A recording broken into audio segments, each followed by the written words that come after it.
The Cherokee Nation wants the United States to keep a promise it made about 200 years ago. I'm Scott Ott, and this is Bill Whittle now. And Bill, the Cherokee Nation is one of three Cherokee tribes, and the largest one in the country, perhaps the largest Native American tribe in the country, composed of some 370,000 people.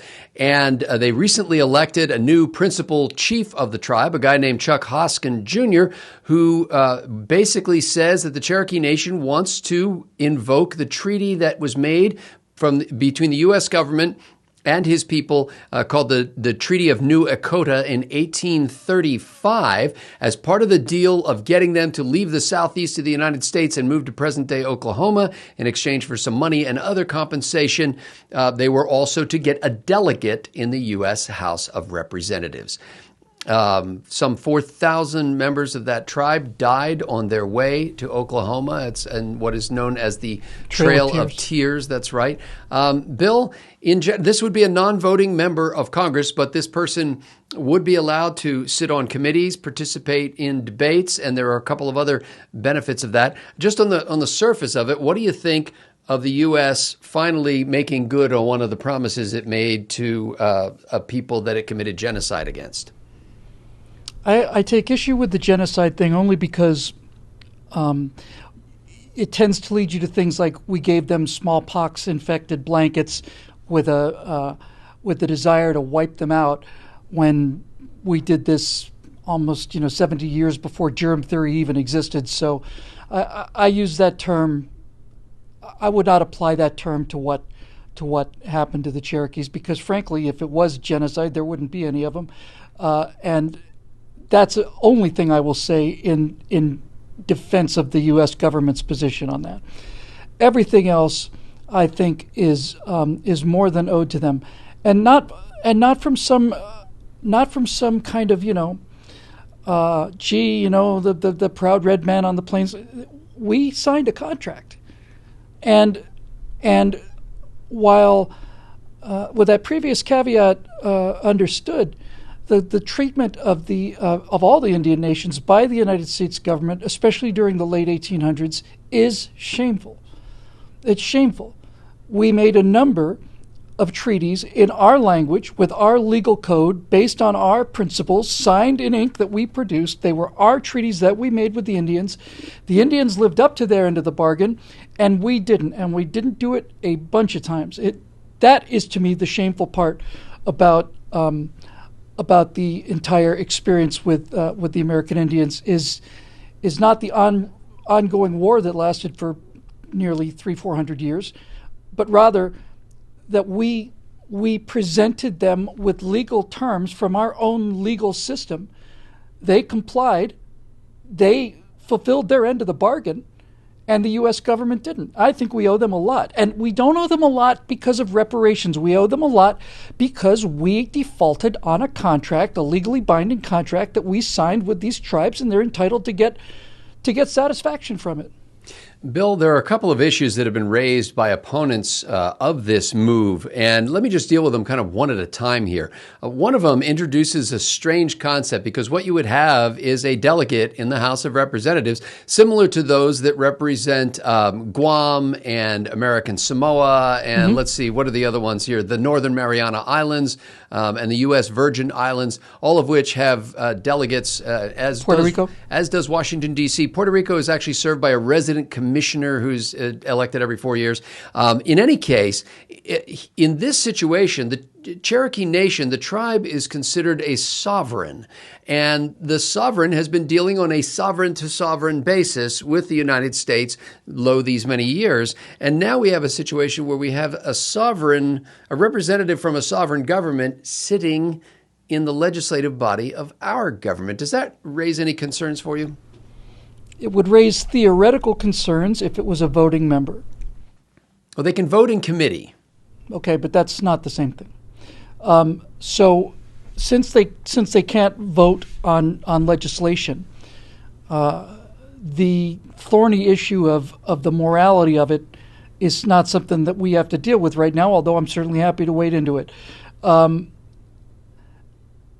There's a tremendous debt that the United States government owes to the American Indian people.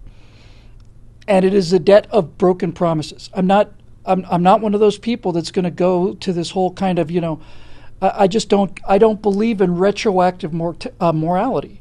But I do believe in contract law, and I do believe that a government should be held to its promises. We're held with treaties. We're bound by treaties with NATO. We're bound by treaties with everybody else. We signed a number of treaties with the American Indians, and we need to live up to those treaties. If part of the treaty said that they get a non-voting member in Congress, then that should have happened from 1830 onwards. And the fact that it hasn't is a pretty egregious violation of the rule of law that we claim, I think rightfully so, most of the time anyway, is the foundation of our government. We can't have it both ways. If we made an agreement, signed a treaty with them, and this was one of the provisions that we both agreed to, then that delegate needs to be there. Well, here's another issue, which is more difficult, and I think for most Americans, something that we don't think about very often. But this group called Cherokee Nation, this tribe, is one of, as I mentioned, 3 Cherokee groups. The other 2 are much smaller, in the neighborhood of 17,000 members rather than 370,000 members. But they're not the only tribes of Native Americans in the country. There are other tribal groups. If you say that this one tribe, by virtue of this 1835 treaty, gets a representative in Congress, does that person represent the other 2 Cherokee tribes? Does that person represent all the other Native American tribes? That is a legal distinction that I don't know the answer to, because it would depend on whether or not the Cherokee Nation signed that as one nation, or whether or not there was already division at the time of the signing of the contract. The signing of the treaty with the Cherokee signatories is the issue, and if it turns out that the split among the Cherokee Nation into these 3 independent groups, really one group plus 2 satellite groups, if it turns out that they were at the time part of the original Cherokee Nation that signed the treaty, it seems pretty straightforward to me that yes, that person has to represent them as well, absolutely. And when you say they're without representation, we, of course, we're conveniently forgetting the fact that Elizabeth Warren is in the Senate, who clearly represents the Cherokee people, as she's so frequently told us. And I bring that up only because it deserves to be mocked every chance it gets. A lily white Harvard professor lying about something like this just to get a boost. It's disgraceful. So one could see a real change in perspective here. For example, if they said, well, let's say in the treaty itself, only Cherokee Nation was a signatory. I'm just positing this as a theory. Sure. Okay. Well, but shouldn't these other people be represented as well? After all, if one tribe is, I think there would be disagreement among the tribes saying, hey, why aren't we? And then how do you say no? And then at what point do you say, let's say there are dozens of maybe more tribes, each one having a delegate in Congress who can not only sit there, engage in debate, vote on committee, but also introduce legislation? My first question is a member of an Indian tribe allowed to vote in U.S. elections? I don't know the answer, but I'm assuming it's yes. In other words, if I'm a member of a Cherokee tribe or something and I live in Oklahoma, do I get to vote as a citizen of Oklahoma? I don't know the answer to that. I'm looking it up while you're considering the question. Okay, so the issue of the problem of representation is an issue. Well, it's not an issue because the question answers itself logically. Voting Rights Act of 1965, yes. Before that time, different states disallowed them to vote for different reasons. Okay, so even without that, it's pretty clear. If they're not allowed to vote in U.S. elections, then they are in fact a sovereign nation within a nation, and they have no moral ground to stand on by demanding representation in somebody else's government. But as I suspected, they are able to vote in statewide elections, so they have the same representation that any other American has. To say that they don't have representation is not accurate. The tribe's interests may not be represented by a single representative, but nevertheless, each individual person in the tribe has a right to vote in American elections. They're American citizens, so they've got the same representation as everybody else. So you raise an interesting question, because and this is my follow-up on this, and we may have to make this the last question, but you said they have the same right as everybody else. What if they have bigger or larger representation? And this is what I mean. 370,000 members of the Cherokee Nation tribe. The average U.S. congressman, however, represents 700,000 people. So the Cherokee Nation delegate would be representing only about half as many people as the average member of Congress. In other words, a disproportional representation ratio to the benefit of the Cherokee Nation. It's a specious argument, because that representative can't vote on legislation, so the argument's invalid. I don't know if it's completely invalid, because think of how many things have died in committee by a single vote. No. This representative would not have the ability to make law. They'd have the ability They could to introduce legislation. Yes, that's true, but legislation can be introduced through representatives from any number of sources. There's all kinds of legislation that's passed in this country. It's been brought in by chemical plants and brought in by environmental groups through a duly elected representative of Congress, and that's a legal way to get legislation passed in this country. So the argument doesn't hold any water. If it turns out that they are actually representing half as many people and therefore are twice as powerful on a per person basis, you might have an argument there if this was a voting member of Congress, but it's not, so you don't. And the entire thing is not, this whole question is not hanging on whether or not American Indians deserve, or American Indian tribes, I should say, deserve representation in Congress. That's not what this is about. This is about a contract. It's about an agreement that was signed by the United States government in exchange for the peaceful evacuation that cost them very, very dearly. They lived up to their end of the argument, of the bargain. We didn't. And it's time that we did. Well, we can. Frankly, if you want to start dealing with the real issue of Indian claims in this country, you do in fact have Indian reservations that are sovereign territory.